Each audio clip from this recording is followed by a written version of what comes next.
Tu m'étonnes que la famille de Tolkien n'a pas approuvé ce film.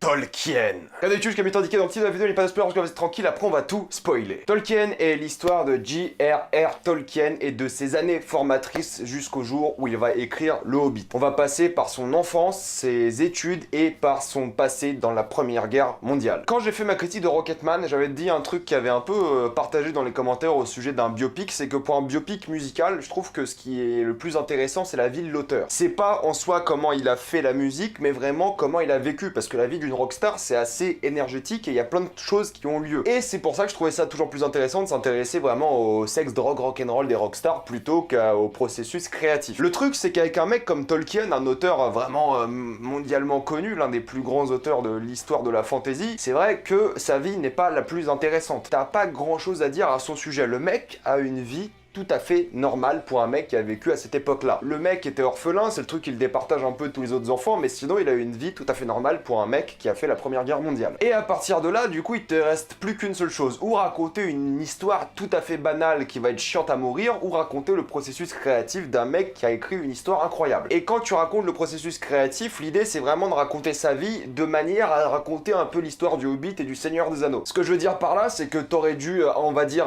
fantasmer un peu sa vie pour que ça reprenne des éléments des livres et que ça permette de construire le Seigneur des Anneaux. Là, c'est un peu le juste milieu vraiment foireux qu'ils ont trouvé avec ce film, dans le sens où ça raconte sa vie, mais qui a à mourir d'ennui, parce qu'il a pas une vie intéressante, et c'est filmé sans aucun dynamisme, et sa vie est juste inintéressante au possible, et en même temps te donner des idées pour comment il a construit le livre. Mais en fait, t'as jamais assez d'idées, t'as jamais assez de processus créatifs qui te permettent de comprendre comment il a écrit ces fameux livres. Donc t'as un biopic complètement bâtard en fait. T'as un biopic qui raconte rien du tout. D'un côté, il essaie de raconter l'histoire d'un orphelin qui se fait des potes, qui va trouver une copine, etc. et qui va fatalement aller à la guerre. Et de l'autre côté, ça essaie de mélanger ces éléments-là avec de l'imagerie du Seigneur des Anneaux. Et c'est vraiment la seule vraiment bonne qualité du film, et le seul truc un peu créatif du film, c'est que des fois, durant ces moments à la guerre ou des moments un peu où il est un peu perdu dans sa vie, tu vas voir des éléments qui font penser au Seigneur des Anneaux, qui, on va dire, allument une étincelle créative dans son esprit. Tu vas voir, par exemple, un bombardement ou une explosion qui sera au visage du Balrog. Tu vas voir à certains moments un truc qui ressemble à Sauron. Tu vas voir un truc qui ressemble au Nazgûl. Tu vas voir vraiment plein d'imagerie comme ça qui va jouer sur ta connaissance du Seigneur des Anneaux, parce que sinon il n'y a aucun intérêt de voir ce film. Et vraiment, t'auras plein de petites références qui vont essayer de te mettre là pour uniquement te rappeler le Seigneur des Anneaux. Donc c'est pas vraiment pour te dire que voilà, le mec est inventif, le mec est créatif. C'est juste pour pas que t'oublies que ce mec-là a écrit le Seigneur des Anneaux. Tu t'en fiches du fait qu'on te dise que c'est le mec qui a écrit le Seigneur des Anneaux. Toi, tu veux savoir comment il a écrit ou vraiment me raconter sa vie intéressante. Mais vu que sa vie est pas intéressante et ça aurait été très difficile de raconter sa vie de manière intéressante, il fallait utiliser le processus créatif. Et là, ça n'a pas été fait. Mis à part me lâcher quelques mots sur la communauté, le fellowship, enfin plein de bordel comme ça pour te dire que voilà, ça reste le mec qui a écrit le Hobbit et le Seigneur des Anneaux, y a rien. Pour les gens qui ont lu le Seigneur des Anneaux et le Hobbit comme moi, c'est des livres qui sont vraiment fascinants. C'est très difficile à lire parce que c'est très descriptif. Tu vas passer 3 pages à lire des choses concernant la pipe de Gandalf ou l'herbe des Hobbits, mais c'est tout. T'as l'impression que dans les livres de Tolkien, t'as chaque rocher qui a un prénom, une vie, un passé. Et ça, tu l'as jamais vraiment dans le film. T'as jamais vraiment le mec qui a été un auteur. Ce qui est mis en avant, c'est sa maîtrise des langues, c'est le fait qu'il aime beaucoup créer des langues. C'est les meilleurs moments du film. Vraiment, la manière dont il arrive à utiliser des mots pour en créer d'autres, pour vraiment raconter des histoires. Le fait que c'était un grand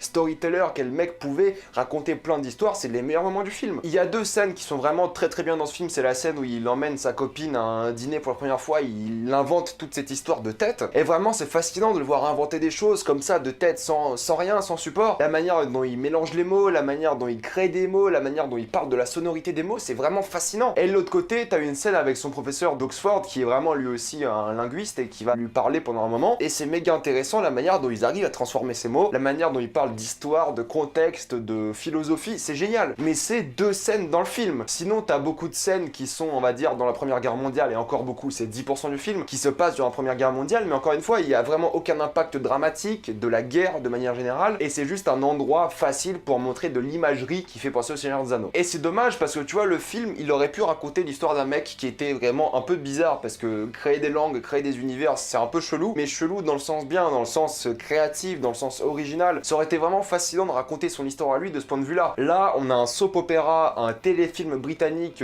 qui raconte l'histoire d'un enfant qui a été accueilli dans une famille de bourges, qui n'a pas d'argent, qui essaie d'avoir une copine, mais sans aucune raison, ils peuvent pas être ensemble. Vraiment, sans aucune raison. À un moment, il donne des raisons dans le film, mais ça n'a aucun impact. T'as même des scènes par rapport à Oxford qui n'ont aucun impact sur l'histoire du film, alors que t'as une scène vraiment pivot dans le film qui est censée changer la vie de Tolkien et il se passe rien. Vraiment, il se passe rien. En plus, ils ont mis un fameux plan où il a sa pipe alors que ça vient de nulle part, tu le vois jamais fumer, enfin, c'est n'importe quoi. J'ai l'impression d'avoir vu un téléfilm en fait, parce que pendant 1h30, et le film dure 1h50, allez, 1h25, il se passe rien. Il se fait des potes et vraiment l'alchimie avec ses potes, c'est l'un des meilleurs moments du film, et même là, les acteurs sont pas très impliqués, et on est à un stade où vraiment les amis de Tolkien, ils ont plus de développement de personnages que lui-même. Il y a un ami de Tolkien qui a vraiment plus de scènes pivots, plus de scènes qui font progresser son personnage vers une certaine évolution que Tolkien. On en est là, vraiment, ses potes, ils ont plus de développement de personnage que lui. Lui n'évolue pas vraiment dans ce film. Il a une scène où il est un peu triste et tu le vois un peu perdu, mais c'est tout. Et c'est tellement cliché et banal et filmé, mais avec un ennui mortel. Je me demande vraiment comment j'ai fait pour pas m'endormir devant ce film. C'est le Seigneur de l'ennui, quoi, c'est abusé. En plus de ça, la musique est tellement douce, dans le sens où ça te donne envie de dormir. C'est le genre de truc que tu mets pour t'endormir la nuit, c'est incroyable. Pour dormir, elle est vraiment très très bien, mais pour le film, c'est vrai qu'il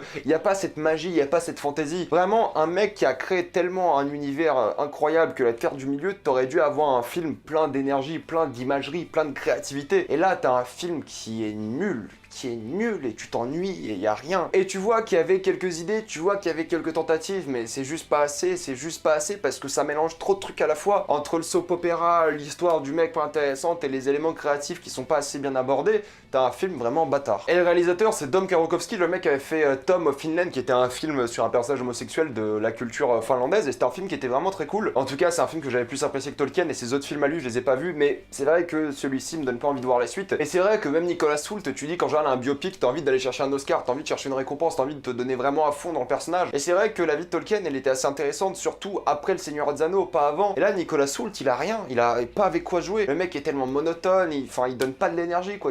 Tu te fais chier quand tu le vois. Et le pire, c'est que je sais pas si c'est fait exprès, mais il a une sorte de bromance un peu presque homosexuelle avec l'un de ses collègues, l'un de ses amis. Tu te demandes si vraiment ils ont pas osé aller au bout des choses, s'il y avait un truc vraiment plus qu'intime entre les deux, ou si j'ai juste remarqué une tension sexuelle qui n'avait pas lieu d'exister. Il y a plus de tension sexuelle entre lui et son pote plutôt qu'entre lui et sa copine. C'est pas normal. En fait, ça aurait été beaucoup plus intéressant d'avoir la conception des livres et ensuite sa vie avec le succès du Seigneur des Anneaux, plutôt que sa vie où c'est un gamin et c'est juste un gamin normal qui a une vie pas intéressante. Tu dis qu'une histoire sur l'auteur de l'un des livres les plus influents de l'histoire de la littérature, ça peut être intéressant. Tolkien, c'est la preuve que non. Et c'est vraiment dommage parce que j'aurais aimé avoir un film sur ce mec, parce que voilà, c'est un mec qui a créé un univers incroyable et il aurait mérité un film digne de sa créativité, alors que là, pas du tout. Même Lily Collins, quel ennui quoi, mais quel ennui, on se fait chier devant ce film. Donc Tolkien, c'est un film qui a rien compris. Clairement, c'est un film qui s'est perdu de plein d'horizons différents, il sait pas où aller, il sait pas ce qu'il veut faire, et c'est un film qui essaie de raconter tellement de trucs qu'à la fin il raconte absolument rien. C'est un film qui va te perdre, parce que c'est un film qui n'a pas d'ambition, c'est un film qui sait pas où aller, et c'est dommage parce qu'il y avait un peu de créativité. Et la bande-annonce, je vous jure, ne regardez pas cette bande-annonce parce qu'on dirait un film d'action. Vraiment, on dirait un film d'action,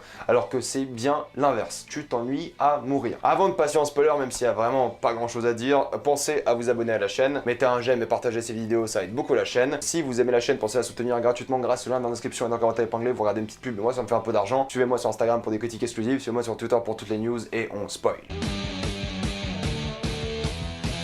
On est d'accord que la mort de la mère de Tolkien, c'est l'un des événements les moins dramatiques de l'histoire du cinéma. Genre, il arrive et là, t'as sa mère qui est morte et ça passe à autre chose. Vraiment, ça passe directement à autre chose. Il y a aucun impact émotionnel sur le fait que sa mère est morte. Il y a rien du tout. Ça ne change en rien sa vie, mis à part le fait que maintenant il va habiter avec une femme très riche. Mais sinon, l'impact émotionnel, rien. Traumatisme, zéro. Ça revient à un moment dans le film, mais c'est tout. Absolument, c'est tout. Il y a vraiment rien de plus que ces petites scènes où il dit « Ouais, j'aurais dû aider ma mère. » Ferme-la, qu'est-ce que tu racontes? Ta mère, elle t'a rien fait dans le film, elle t'a pas du tout impacté émotionnellement, du moins le film ne l'a pas montré. Et pareil pour son frère, on voit qu'il est laissé avec son frère et son frère disparaît complètement du film. Il a vraiment disparu et il réapparaît à la fin en mode ils étaient potes depuis longtemps. Mais qu'est-ce qu'il raconte vraiment? Et c'est pas comme s'ils étaient pas accueillis dans la même famille. Non, pas du tout. Bien sûr que si. C'est vraiment n'importe quoi. Et c'est marrant parce que le pote de Tolkien qui défie le maître de l'académie, son père a plus de développement de personnage que Tolkien. Cette scène où il défie son père, bah c'est plus de développement de personnage qu'a eu Tolkien durant tout le film à ce moment-là. Oui, on est d'accord que c'est pas normal. Mais sinon, c'est vrai que le gang des amis, le TSBC, c'était un peu mignon, mais sans plus quoi. C'est vrai que quand il arrive à la guerre, il voit que ses amis sont morts, il est vraiment perdu, il a de la fièvre. C'est pas une scène dramatique. C'est pas sauver le soldat Ryan, mais j'en demandais pas autant. Je voulais juste que c'est de l'impact. Et là, quand tu vois à la guerre, tu vois juste Sauron, tu vois juste un dragon. Enfin bref, c'était bien trouvé ça, le dragon, le lance-flamme, c'était cool. Mais sinon, ça sert à rien. On est d'accord que ça sert absolument à rien. Et quand il voit son pote mourir, son pote pour lequel je pensais qu'il y avait des sentiments plus que hétéro, enfin c'est chelou quand même, la bromance qu'ils ont tous les deux parce que ça tend vers quelque chose de plus intime. En même temps, après avoir réalisé un film sur l'une des plus grandes figures de l'homosexualité, c'est peut-être ça aussi. Hein. Il a pas pu s'empêcher de mettre un peu de tension sexuelle. Enfin bref, c'était un peu bizarre de ce point de vue-là. Et il y a tout ce moment où genre il se fait virer d'Oxford, mais tu le vois jamais partir de Oxford. Du coup, je comprends pas comment ça marche. On dit qu'il a été renvoyé, qu'il a pas de bourse, qu'il a fait des conneries et du coup il se fait virer, mais il s'en va jamais. Il se fait jamais réellement virer. Et c'est dommage parce que les moments avec son prof étaient vraiment cool et c'est les seuls moments qui étaient vraiment bien dans le film. Ça et le dîner avec sa copine, mais j'en avais déjà parlé. Et à la fin, t'as quand même tout un moment où tu vois que sa vie de famille elle est pas bien. Je sais pas pourquoi ils ont lâché ça à la fin comme ça. Genre d'un coup à la fin, il y a ce moment où il mange pas beaucoup, ses œuvres ne font pas vraiment d'argent, mais c'est un prof à Oxford, il a quand même un travail, c'est pas un taf de merde d'être prof à Oxford. Et t'as quand même Edith qui lui lâche c'est quand que tu vas manger, les enfants voulaient te voir. Qu'est-ce que ça fait à la fin du film ça? En quoi ajouter une nouvelle intrigue sur le fait que son mariage est pas bien fait à la fin du film? Ça aurait été beaucoup plus intéressant de faire un film sur le mec qui a écrit Le Hobbit et le Seigneur des Anneaux et en même temps qui avait des problèmes avec son couple. Ça aurait été un film plus intéressant que sa jeunesse de merde qui est totalement banale. Là, ça aurait rajouté un truc vraiment différent sur une histoire de mariage, sur une histoire de couple qui tourne mal. À la fin, t'as l'impression que ça va mal tourner, t'as l'impression qu'ils vont se divorcer un an plus tard. Ils sortent d'un coup de nulle part le mot Hobbit alors que t'as aucun moment dans le film où ça parlait de ça. Enfin bref, c'est n'importe quoi. Je vais m'arrêter là pour Tolkien. Non, je vous recommande absolument pas d'aller voir Tolkien, c'est une perte de temps totale. Mettez-moi dans les commentaires ce que vous avez pensé de Tolkien. Pensez à vous abonner à la chaîne pour plus de vidéos. Mettez un j'aime et partagez cette vidéo, ça aide beaucoup la chaîne. Si vous aimez la chaîne, pensez à soutenir gratuitement grâce au lien dans la description et dans le commentaire épinglé, il y aura des petites pubs, mais moi ça me fait un peu d'argent. Suivez-moi sur Instagram pour des critiques exclusives. Suivez-moi sur Twitter pour toutes les news et salut à tous.